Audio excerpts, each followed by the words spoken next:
اعوذ باللہ من الشیطان الرجیم بسم اللہ الرحمن الرحیم الحمدللہ رب العالمین الرحمن الرحیم اللہم صلی علی محمد وعلی آل محمد رب اشرح لی صدری ویسر لی امری واحلل عقدۃ من لسانی یفقہوا قولی۔ السلام علیکم ورحمۃ اللہ وبرکاتہ۔ الحمدللہ لاسٹ ٹائم ہم لوگوں نے سورہ الانعام کی آیت نمبر 160 تک ترجمہ اور تفسیر مکمل کر لیا تھا۔ آج ہم آیت نمبر 161 سے ترجمہ اور تفسیر شروع کریں گے انشاءاللہ تعالی، اور اس کے بعد آج ہماری انشاءاللہ تعالی سورہ الانعام جو ہے وہ اختتام کو پہنچ جائے گی، مکمل ہو جائے گی، اور اللہ کے فضل و کرم سے اس کے بعد ہماری سورہ اعراف شروع ہوگی۔ تو شروع کرتے ہیں ترجمہ سورہ الانعام کا 161 سے آیت نمبر۔ آپ صلی اللہ علیہ وآلہ وسلم کہہ دیجئے کہ مجھ کو میرے رب نے ایک سیدھا راستہ بتا دیا ہے کہ وہ ایک دین مستحکم ہے، جو طریقہ ہے ابراہیم علیہ السلام کا، جو اللہ کی طرف یکسو تھے اور وہ شرک کرنے والوں میں سے نہ تھے۔ یہاں پر اللہ سبحانہ تعالیٰ کہہ رہے ہیں نبی صلی اللہ علیہ وسلم سے کہ آپ کہہ دیجئے کہ مجھے میرے رب نے ایک سیدھا راستہ بتا دیا ہے۔ کون سا سیدھا راستہ؟ وہی صراط مستقیم، جسے ہم اپنی نماز میں سورہ فاتحہ میں پڑھتے ہیں، اہدنا الصراط المستقیم، سیدھا راستہ۔ یعنی وہ سیدھا راستہ کیا ہوتا ہے؟ وہ آپ کی شریعت، یعنی آپ کی کتاب اللہ تعالیٰ کی طرف سے ہوتی ہے، یعنی قرآن، وہ ہے آپ کا سیدھا راستہ، جو کہ طریقہ بھی ہے۔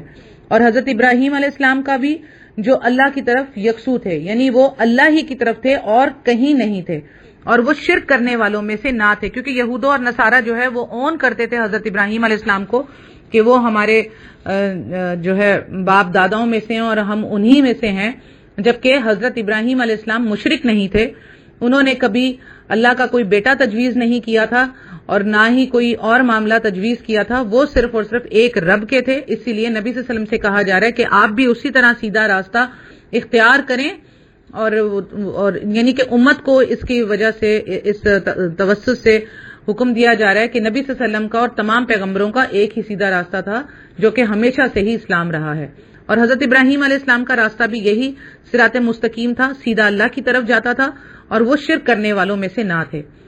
آیت نمبر 162 کا ترجمہ ہے، آپ صلی اللہ علیہ وسلم فرما دیجئے بالیقین میری نماز اور میری ساری عبادت اور میرا جینا اور میرا مرنا یہ سب خالص اللہ ہی کا ہے، جو سارے جہان کا مالک ہے۔ کتنی خوبصورت آیت ہے یہ کہ اے نبی صلی اللہ علیہ وسلم آپ کہہ دیجئے کہ میری نماز، میری ساری عبادت اور میرا جینا اور میرا مرنا یہ سب خالص اللہ ہی کا ہے، یعنی کہ نماز بھی اور جو باقی چیزیں ہیں، جو ہم یہ نیاز دلاتے ہیں، جو ہم اور جو چیزیں روزہ رکھتے ہیں، زکوٰۃ دیتے ہیں، جو سب چیزیں کرتے ہیں، وہ ہماری ساری عبادات ہیں، وہ صرف ہم اللہ کی خوشنودی حاصل کرنے کے لیے کرتے ہیں۔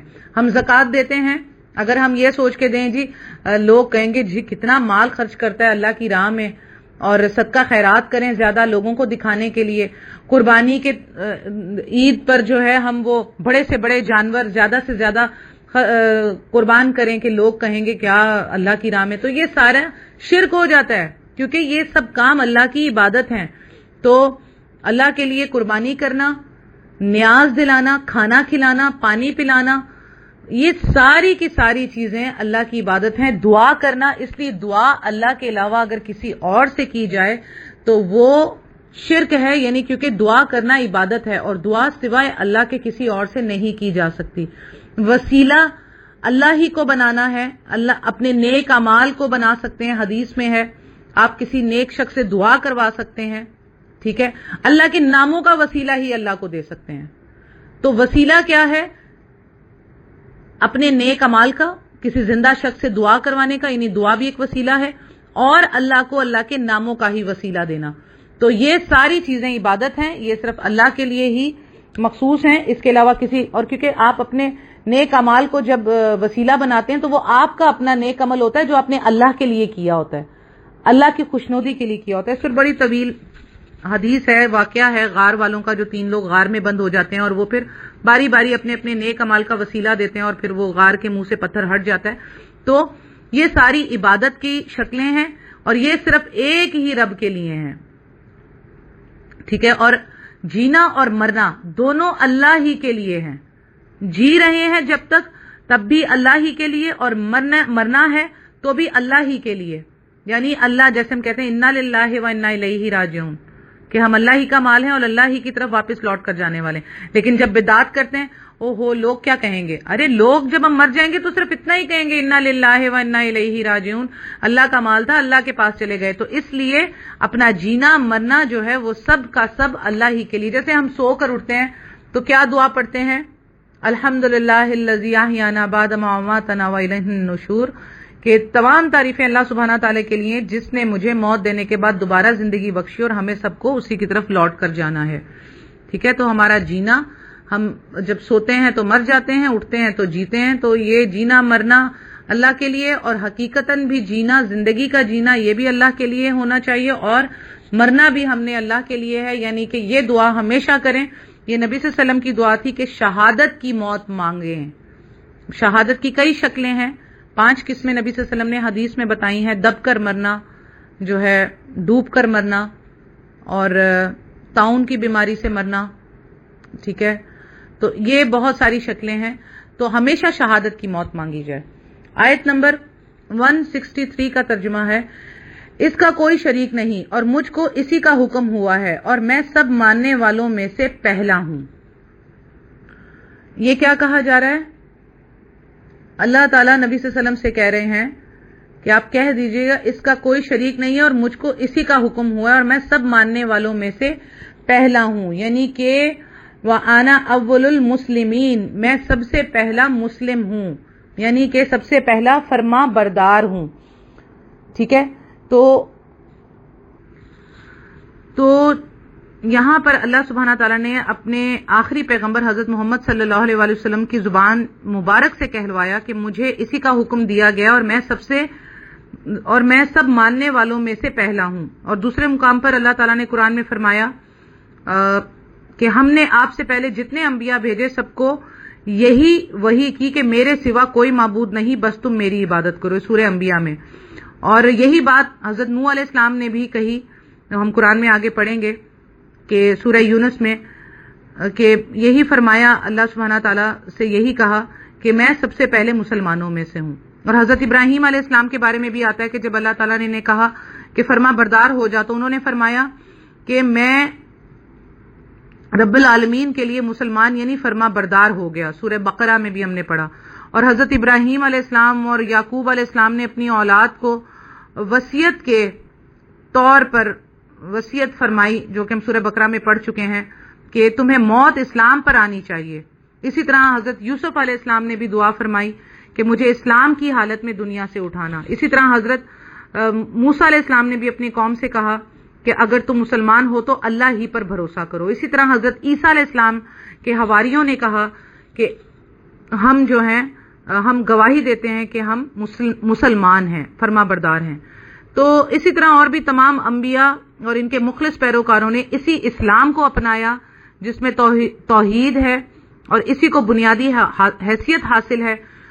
البتہ بعض شرعی احکام ایک دوسرے سے مختلف تھے، یعنی کہ یہود و نصارہ کے کچھ شرعی احکامات مختلف تھے، لیکن سب پیغمبروں کا ایک ہی دین تھا اور وہ دین ہے اسلام، جو کہ میں نے آپ کو اتنی سارے پیغمبروں کا بتا دیا. اور ہم آگے جیسے جیسے پڑھتے جائیں گے تو آپ کو میں وہاں پر ہائی لائٹ کرتی جاؤں گی. عربی میں بھی کہ لفظ آپ چیک کر لیں کہ لفظ مسلمین، مسلم، یہ سارے لفظ آپ کو عربی میں بھی ملتے جائیں گے.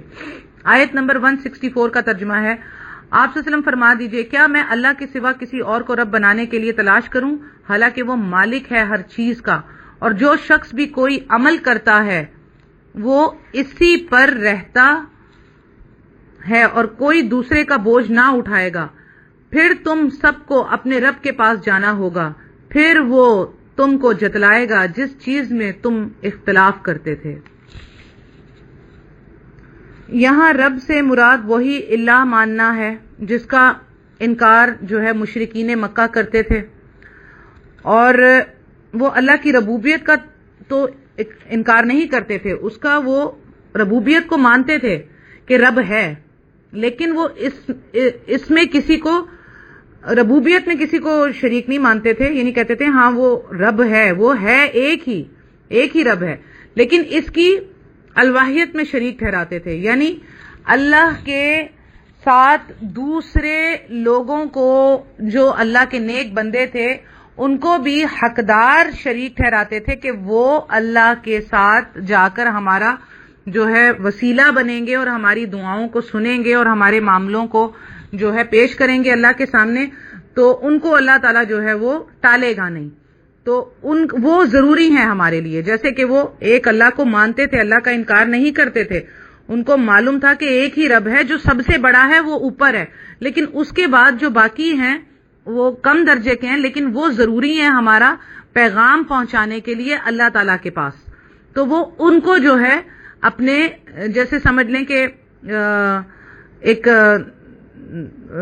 نمائندہ ہوتا ہے جو ایک کسی باس کے پاس ہے، وہ اس کا سیکرٹری ہے، تو وہ اس تک لے کر جائے گا بات. تو یہ تو انسانوں کی دنیا کی ایک معاملہ ہے، وہ رب ہے، اس کے لیے کسی سیکرٹری کی ضرورت نہیں ہے، الا یہ کہ جب وہ اپنے کسی رسول کو بھیجے، اور آخری رسول نبی صلی اللہ علیہ وسلم تھے، اب وہ کسی رسول کو نہیں بھیجے گا، کتاب بھیج چکا، اور اس کے بعد اس کا کوئی اور سیکرٹری نہیں ہے.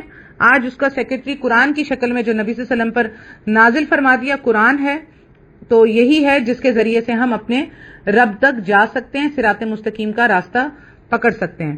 اور اللہ سبحانہ تعالیٰ اس آیت میں ہی فرما رہے ہیں کہ اللہ تعالیٰ عدل و انصاف کا پورا اہتمام فرمائے گا، جس نے اچھا کیا یا برا کیا، جو کچھ بھی کیا ہوگا اس کے مطابق سزا و جزا دے گا، نیکی پر اچھی جزا اور بدی پر سزا دے گا، اور ایک کا بوجھ جو ہے وہ دوسرے پر نہ ڈالے گا. یعنی کہ یہ نہیں کہ گناہ آپ نے کیا تو اس کی برائی دوسرے، ہاں الا یہ کہ آپ ایک برائی کریں اور پھر اس برائی کو دوسرے تک پہنچائیں اور اس کو بھی اس برائی میں ملوث کر دیں، تو ہاں پھر اس کا گناہ، آپ نے برائی کی، اس کا گناہ تو آپ کو ملے گا، دوسرے کو بھی آپ نے پہنچائی تو اس کا گناہ بھی، جب وہ برائی کرے گا، اس برائی کو کرے گا، تو اس کے ساتھ اس کو تو گناہ ملے گا، اس کا کچھ حصہ آپ کو بھی ملے گا. جیسے کہ سب سے پہلا قتل جو ہے قابل نے اپنے بھائی حابل کا کیا، تو قیامت تک جو بھی قتل ہوتا رہے گا اس کا ایک حصہ جو ہے وہ قابل کے حصے میں بھی پڑتا رہے گا، الا یہ کہ آپ کوئی، ہاں جیسے نیکی کرتا ہے انسان تو اس کا نیکی کرنے والے کو بھی اجر ہے، اور دوسرے کو نیکی پہنچانے والے، جو دوسرے کو نیکی پہنچائی جائے گی اس کا بھی اجر ہے، اور جب وہ نیکی کرتا رہے گا اس کا بھی اجر اس کو ملتا رہے گا. صدقہ جاریہ کی بھی یہی شکل ہے کہ آپ جو ہے اپنے والدین کے لیے کوئی نیک عمل کرتے ہیں، کوئی مطلب جو کسی غریب کو کھانا کھلاتے ہیں اس نیت سے کہ یا اللہ اس کا جو ہے وہ ثواب جو ہے میرے والدین کو بھی پہنچے، تو وہ آپ کا صدقہ جاریہ ہے، وہ ان کو بھی پہنچے گا. اسی طرح اگر آپ کوئی برا عمل کرتے ہیں تو وہ آپ کے والدین کو نہیں پہنچے گا، کیونکہ وہ آپ کا اپنا عمل ہے. تو صدقہ جاریہ کی شکلیں الگ ہیں، اس لیے میں نے ان کو بھی ڈیفائن کر دیا کہ ایسا نہ ہو کہ کوئی یہ سمجھے کہ ہم برائی کر رہے ہیں اور وہی برائی ہم دوسرے کو پہنچا دیں تو اس کا بوجھ جو ہے وہ خود ہی اٹھائے گا، ہم تو نہیں اٹھائیں گے. لیکن برائی ایسی ہے جو آپ خود کر کے دوسرے کو سکھا رہے ہیں، تو اس برائی کا بوجھ آپ کو اٹھانا پڑے گا.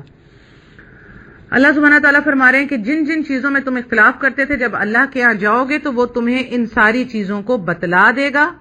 یعنی کہ جو چیزیں، یعنی کہ اس لیے اس کی وجہ سے اگر تم دعوت توحید کو نہیں مانتے تھے جو تمام انبیاء کی مشترکہ دعوت رہی ہے، تو وہ ساری چیزیں بھی تمہیں جتلا دے گا اللہ قیامت کے دن. تو نبی صلی اللہ علیہ وسلم اپنے کام کیے جاتے تھے، ایمان والے اپنے کام کیے جاتے تھے، اور جو ہے مشرکوں کو کہتے تھے کہ تم اپنے کام کیے جاؤ. قیامت والے دن اللہ کی بارگاہ میں ہمارا اور تمہارا فیصلہ ہو جائے گا. آیت نمبر 165 کا ترجمہ ہے، اور وہ ایسا ہے جس نے تم کو زمین میں خلیفہ بنایا اور ایک کا دوسرے پر رتبہ بڑھایا تاکہ تم کو آزمائے ان چیزوں میں جو تم کو دی ہیں. بالیقین آپ کا رب جلد سزا دینے والا ہے، اور بالیقین وہ واقعی بڑی مغفرت کرنے والا، بڑی مہربانی کرنے والا ہے. یہاں پر اللہ سبحانہ تعالیٰ فرما رہے ہیں وہ ایسا ہے جس نے تم کو زمین میں خلیفہ بنایا. یعنی بعض لوگ یہ کہتے ہیں کہ حضرت آدم علیہ السلام کو اللہ نے اپنا خلیفہ بنایا، اپنا نہیں، انسانوں کا خلیفہ بنایا. ٹھیک ہے نا؟ تو خلیفہ بنایا اللہ تعالیٰ نے زمین میں انسان کو دوسرے انسانوں کے لیے، تاکہ وہ ان کی رہنمائی کر سکے. اللہ کا خلیفہ نہیں ہے وہ، یعنی کہ اللہ کی طرف سے ہے وہ خلیفہ. تو اللہ سبحانہ تعالیٰ نے اپنا نہیں انسانوں کے لیے خلیفہ بنایا اور ایک کا دوسرے پر رتبہ بڑھایا، یعنی کہ جیسے حکمران بنا کر اختیارات سے نوازا، یا ایک کے بعد دوسرے کو اس کا وارث یعنی خلیفہ بنا دیا. اور اللہ تعالیٰ نے یہ بھی فرما دیا اس آیت میں کہ یہ کس وجہ سے کیا ہے. اب کوئی اگر ملک کا حکمران ہے تو اس کی آزمائش کے لیے، تاکہ اس کو آزمایا جائے کہ وہ جو اختیارات اللہ تعالیٰ نے اس کو دیے ہیں، جو خلیفہ اللہ تعالیٰ نے اس کو اس ملک کے لوگوں کا بنایا ہے، حکمران بنایا ہے، اس میں وہ کیا معاملہ کرتا ہے، کیا وہ اللہ کی دین کی شریعت کو نافذ کرتا ہے یا نہیں کرتا. آج تو ہمارے اسلامی ممالکوں میں بھی ان چیزوں کی کوئی قدر نہیں ہے، نہ کوئی نافذ ہے اسلام. چوری کے اوپر نہ کسی کے ہاتھ کاٹے جاتے ہیں، زنا پر نہ رجم کی سزا ہے، نہ جو ہے وہ یتیموں مسکینوں کو جو ہے وہ کچھ مال غنیمت سے کوئی خزانے سے کچھ دیا جاتا ہے، نہ بیواؤں کا کوئی معاملہ ہے، کچھ بھی تو نہیں ہے.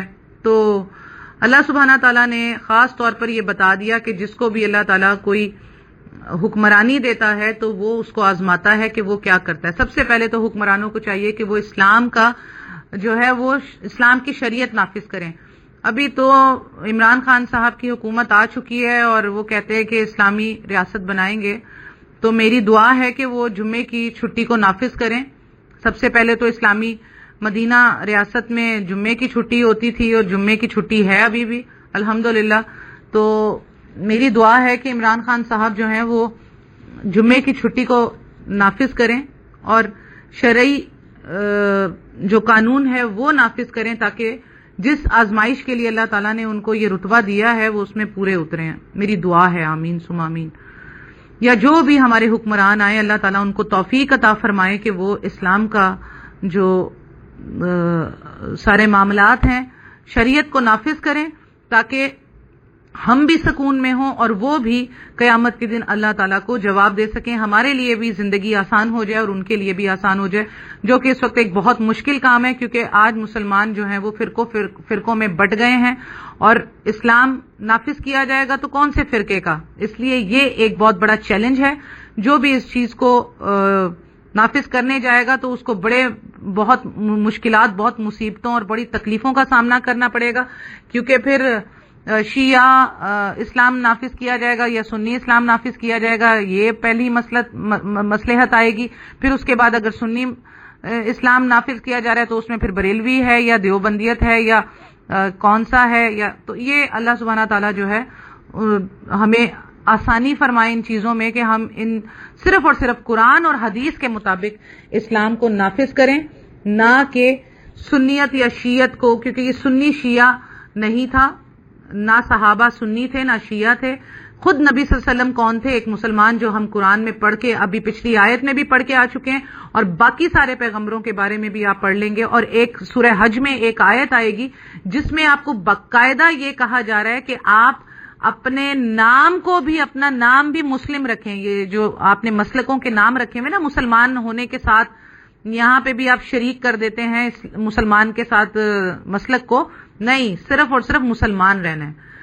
تو اللہ تعالیٰ جو ہے آپ کو آزماتا ہے ان چیزوں کو جو آپ کو دی جاتی ہیں، یعنی کہ حکمرانی اور جو عہدے دیے جاتے ہیں یہ آپ کی آزمائش کے لیے. اور اللہ تعالیٰ فرما رہے ہیں کہ آپ کا رب جلد سزا دینے والا ہے، یعنی کہ حساب لے لے گا وہ آپ سے. جلد سزا دینے والا ہے یعنی جب کسی کی موت آ گئی تو سمجھ لیں اس کا پھر حساب کتاب بھی شروع ہو جاتا ہے اور اس کی سزا اور جزا بھی شروع ہو جاتی ہے. قیامت تو بعد میں آئے گی، لیکن جیسے انسان کوئی مرے گا اور زندہ ہوتے ہوئے بھی بہت کوئی عبرت کا نشان بنا دیتا ہے، تو وہ اس معاملے سے کہہ رہا ہے کہ جلد حساب لینے والا ہے. اور بالیقین وہ بڑی مغفرت کرنے والا اور مہربانی کرنے والا بھی ہے. ساتھ میں اپنی دونوں صفتیں بیان کر دی، سزا دینے والا بھی ہے اور دوسری صفت اپنی یہ بیان کر دی کہ وہ مغفرت کرنے والا بھی ہے، مہربانی کرنے والا بھی ہے. لیکن یہ بھی پوائنٹ آؤٹ کر لیجئے کن کے لیے؟ جو توبہ کرتے ہیں، جو اپنی توبہ پر قائم رکھتے ہیں. دیکھیں گناہ سرزد ہونا کوئی بڑی بات نہیں ہے، وہ ہم انسان ہیں، ہم دونوں مادوں سے بنائے گئے ہیں، شر کے بھی اور نیکی کے بھی. تو ہمارے اندر جو ہے وہ یہ ایک نفس رکھ دی گئی ہے جس کی وجہ سے ہم گناہوں کی طرف مائل بھی ہوتے ہیں. تو ظاہری بات ہے گناہ ہو جانا کوئی بڑی بات نہیں ہے، لیکن گناہ پہ اٹل ہو جانا، اس پہ قائم رہ جانا، یہ جو ہے یہ مصیبت کا کام ہے. اس لیے گناہ ہو جانا کوئی بڑی بات نہیں، چھوٹے موٹے گناہ ہو جائیں تو فوراً توبہ استغفار کریں، کیونکہ اللہ تعالیٰ نے قرآن میں فرمایا ہے، ہم آگے چل کے پڑھیں گے کہ جب بھی میرے نیک بندوں سے کوئی گناہ سرزد ہو جاتا ہے تو وہ فوراً اللہ کی بارگاہ میں استغفار کرتے ہیں، توبہ کرتے ہیں، اور وہ اپنے گناہوں پر جو ہے وہ مطلب پکے نہیں ہو جاتے، اٹل نہیں ہو جاتے اس پہ. تو یہ معاملہ نہیں ہونا چاہیے. وہ بڑا مہربان ہے، بڑی مغفرت کرنے والا ہے، تو وہ مغفرت کرتا ہے، مہربانی کرتا ہے ان کے لیے جو توبہ کرتے ہیں. الحمدللہ ثم الحمدللہ، آج ہماری سورہ الانعام مکمل ہو گئی. الحمدللہ اس کی کل آیات 165 تھی اور ہم لوگوں نے اسے اللہ کی توفیق سے مکمل کر لیا. اللہ سبحانہ تعالیٰ سے دعا ہے کہ جو کچھ ہم نے پڑھا اللہ سبحانہ تعالیٰ اس کو صحیح طرح سمجھ کر پڑھنے کی، عمل کرنے کی اور اس کو دوسرے لوگوں تک پہنچانے کی توفیق عطا فرمائے.